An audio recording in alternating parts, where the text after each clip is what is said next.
এটা ছিল আমার শনিবারের লাঞ্চ। নিরামিষ শিম পোস্ত, ডাল, বেগুন ভাজা, আর কি ছিল বলো তো, এটা ভুলে গেছি।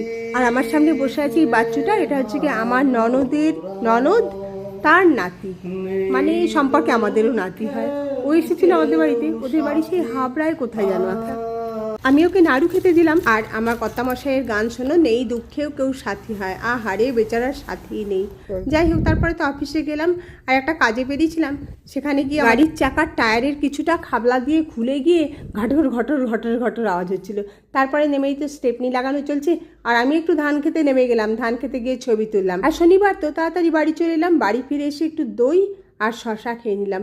আর দেখো এই জিনিসটা আজকে আমার এসছে, অর্ডার দিয়েছিল মিশোতে, এখান থেকে এসছে তোমার ওই কর্পূরদানি আর কি। আগে একটা আমার হাজব্যান্ড নিয়ে এসছে, আর এটা দেখে আমার বেশ পছন্দ হলো, আমি অর্ডার দিয়েছিলাম। এটা অন্য কাজে লাগবে আমার, দাঁড়া দেখাচ্ছি তোমাদের। জিনিসটা বেশ দেখতে ভালো, কাজেরও হবে নিশ্চয়ই।